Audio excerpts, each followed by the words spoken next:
Okay, hello po and welcome sa isa na namang video natin. Ngayong araw, medyo matagal-tagal na rin. And kaya lang ako bumalik ay dahil nga sa lumalabas na issue, fresh na fresh pa.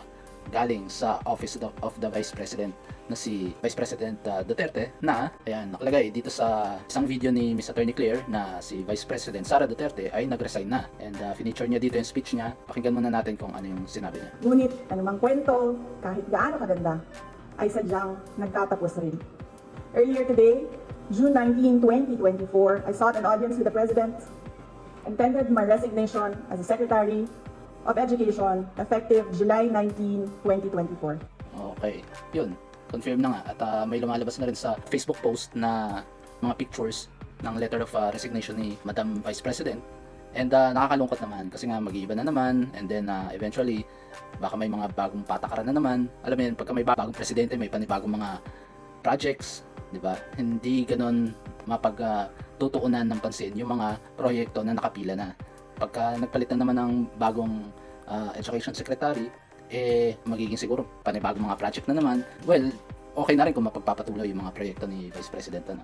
Kaso nga lang talagang eto na yung senyales na break up na ang Uniteam. Okay? Kasi may mga lumalabas nung mga last week yata yun na parang sinasabi ni Vice President na ang Uniteam ay binuo lamang noong eleksyon. Okay? So balik muna tayo sa nung time ng eleksyon. Okay? Nakakalungkot lang kasi sa tingin ko si Vice President Sara Duterte ay nagamit. Malaki ang kontribusyon ng pagiging partner niya kay Bongbong Marcos kung bakit siya nanalo bilang presidente. Sabihin na natin ganoon. Dahil totoo naman, biruin nyo, kahit na yung mga ibang kandidato, pinapartner pa rin si Sara Duterte katulad nung kay Isko. Nung pumunta siya sa Mindanao, iniwan niya si Willie Ong para lang makahakot ng mga taong pwedeng bumoto sa kanya, 'di ba? And pinapares din siya kina Leni Robredo, kina Ping Lacson, sa mga iba pa, 'di ba? Kasi alam nila na si Vice President na noong Mayor Sara Duterte ay malakas talaga. Kaya nung sinabi nga at in-announce nung nililigawan pa ng mga Marcos si Sara Duterte at yun na nga na-confirm na sila ang magiging tambalan bilang President and Vice President. Nung una pa lang sa tingin ko finish na kahit yung confirmation pa lang ng kandidatura ni Vice President Sara Duterte, sure win na. Okay, kahit na nga hindi sila masyadong lumabas at magka-campaign noon And alam naman natin na kahit hindi sila pumunta sa mga presidential debate o kaya sa mga vice presidential debate, 'di ba? Kayang-kaya na. Yun sa mga vlog lang, 'di ba? Ang sweet nilang dalawa. And noong election din, sa tingin ko, kung si Sara Duterte man yung nag-decide siya na tumakbo bilang presidente and makakalaban niya si Marcos, sa tingin ko walang panama si Marcos. Kasi hawak ni Sara Duterte ang Mindanao at Visayas Kumbaga nahatak lang ni Sara Duterte sa eleksyon si Marcos nung naging tambalan na sila. Kasi biruin niya sa numbers pa lang mas mataas pa rin yung number niya kaysa kay Marcos. Pareha silang ilan yun? 32, 33 million. Pero mas mataas pa rin yung yung mga bumoto, hindi yung talagang yung numbers ng mga bumoto ng Vice President at President. Yung iba binoto si Inday Sara and then iba yung binoto, kaya mas mataas yung numbers na bumoto kay Inday Sara. Pero eventually after 2 years, ang dami na nagdaan ng mga issue na hindi sila siguro, sabihin na natin hindi parehas ang kanilang pananaw. Kasi ang mahirap din kay Marcos sa administrasyon niya, dahil ayaw niyang kumuha ng spokesperson. Maraming tao yung nagdududa kung ano ba talaga yung sitwasyon ng Pilipinas ngayon. Nakikita lang yung mga trabaho niya pagka pumupunta siya sa ibang bansa, sa mga Formula 1 na party, mga ganon.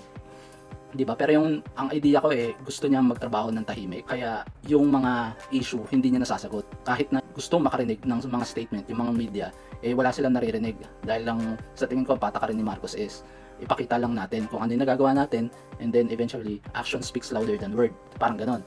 And ganun din yung mga issue na binabato kay Vice President na minsan wala siyang statement sa mga issue rin ng West Philippine Sea, mga ganyan. Syempre, ako nire-respeto ko na tumahimik siya kasi kabilang siya sa administrasyon ng Marcos, di ba? Parang ganun naman kahit sa ibang bansa Yung may narinig ba kayo dati kay Biden nung Vice President pa siya ni Obama. And kahit dito sa Italy, hindi naman masyadong maboka at importante yung mga statement o opinion ng mga assistant prime minister, yung mga ganon. Sa Pilipinas lang talaga nagkakaroon ng importansya yung boses ni Sara Duterte dahil, one, babae siya, babaeng vice president, parang katulad ni Leni, di ba? lagi din hinihingan siya ng mga opinion o statement. Kahit na sa tingin natin na hindi naman din ganun ka-importante. Pero dahil nga pangalawang Pangulo, si VP Sara ay importante na rin na marinig kasi sobrang daming taong naniniwala sa kanya. 23 million ang bumoto sa kanya and kaya gusto rin ng mga tao marinig yung side ni VP Sara. Pero sa tingin ko yung policy na dapat kung anong statement ng gobyerno na nakatata sa kanya, yun yung dapat masunod. Yun yung isa lang statement, hindi na iba-iba kahit iba yung opinion nyo, 'di ba? Ganun, parang ganun na rin. Pero ang malabo kasi kay Marcos, hindi siya nagbibigay ng mga statement kung may mga issue man, 'di ba? Siguro yung first year niya, napuna ko lang, hindi talaga siya nagbibigay ng mga statement kasi wala nga siyang inatasan na spokesperson, 'di ba? May time na nung bagong elect pa lang siya, ang naging spokesperson niya ay si Vic Rodriguez. Pero matalino si Vic Rodriguez ayaw niya na rin sumagot. Kaya sabi niya may part na ito na yung magiging last time na ako magbibigay ng statement dahil kukunin ko na yung trabaho ko bilang executive secretary and then ipapasa ko na sa ibang ahensya. At yun nga, ang naging boses nung time na yon ay si Ms. Trixie Angeles. Pero yung time na yon, siya yung nasa PCOO, yung Presidential Communications Office. Pero hindi naman yun yung may time na lagi si Attorney Trixie yung tinatanong sa opinion, ganyan-ganyan. Siguro yun, napagod na rin siya, hindi naman niya yung trabaho. So bakit sa kanya niya itatanong? Okay? And then siguro napansin niya na rin, pero hindi natin alam. Nagbitiw rin si Attorney Trixie, di ba? Pero yun yung kahirapan ng pagkawala kang spokesperson. Kahit katulad ngayong araw na in-announce ni Vice President itong isyong to. Walang naglalabas ng official statement ng Malacanang tungkol sa isyong to, di ba? At marami pang ibang issue in the past 2 years na hindi nasasagot ng Malacanang dahil nga yung mga media wala silang mapagtanungan tungkol sa mga issue sa mga kahit nga sa West Philippine Sea. Yun pa rin yung stand, di ba? Yung mga nangyayari pa rin pambubuli, wala naman pa rin silang official statement. And eventually napansin ko itong mga huling months nagiging active na yung Facebook page ng PCOO. Ito papakita ko lang Okay, ito yung Facebook page. Okay, dito sila naglalabas ng mga meetings, yung mga activities ng gobyerno. Pero ito naging active lang siya. Ayan, pinost lang nila yung resignation letter ni Vice President 7 hours ago.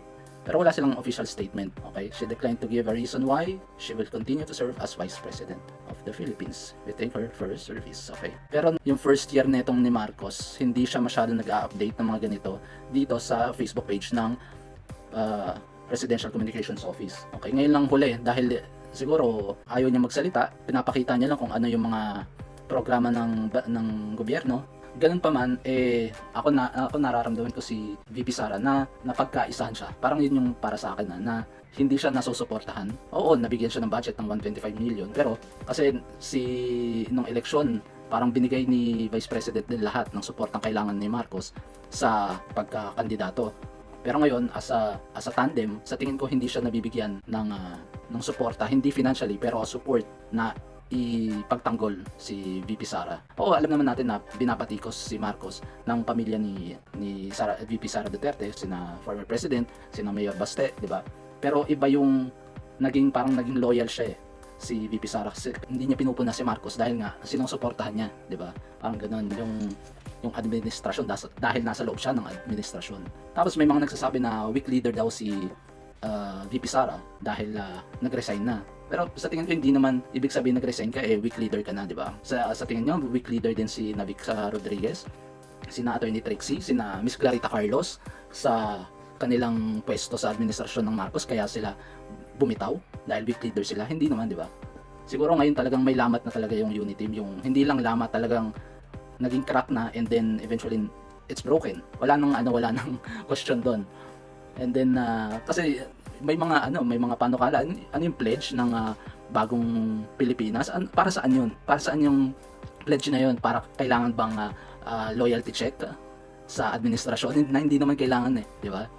In 4 years na maalis si Marcos, aalisin din yung pledge na yun di ba? Hindi naman din sa ikabubuti ng mga Pilipino. May part rin siguro na hindi sang-ayon si Vice President Sara sa policy making ni Marcos. And then kaya dumating na sa puntong kailangan na maghiwalay. And then tinatanong nga nila, sana maging ang susunod na Education Secretary ay competent. No? And may nakita nga ako ditong post sa Facebook na etong isa to, hindi ito yung nakita ko pero nakita ko yung may nag-comment sa Facebook page ni Miss Clarita Carlos na tinatanong siya kung pwedeng maging next Education Secretary si Miss Clarita Carlos, na sa tingin ko, oo, 100% na kaya niyang matugunan and magampanan ang pagiging Education Secretary. And then tinanong siya doon sa comment section na pinost niya, and ito yung sagot niya: if asked, I will serve. Okay, siguro mas nasang tamang lugar si Miss Clarita Carlos dahil yung sa NSA, yung National Security Advisor, hindi yun yung forte ni Miss Clarita Carlos. I think ito yung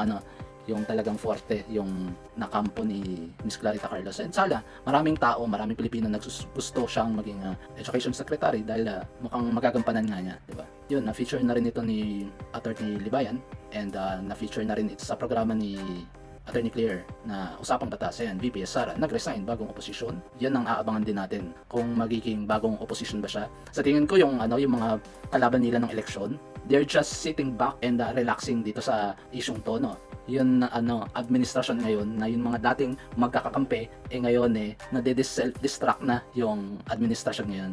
Na sana kasi pagka bumagsak ang gobyerno, ang magsasuffer ay yung mga kapwa natin Pilipino. Kaya sana yung oposisyon, normal lang yan sa isang gobyerno, pero sana hindi grabe yung epekto. We always just hope for the best ng gobyerno para sa ikaunlad ng bayan. Okay, yun naman yung objective ng pagbibigay natin ng opinion sa mga reaction videos na ginagawa natin, and then eventually ang pinupuna lang natin ay yung mga maling nangyayari. Pero yung mga magagandang nangyayari sa gobyerno pinapansin naman natin at pinapalakpakan din naman natin.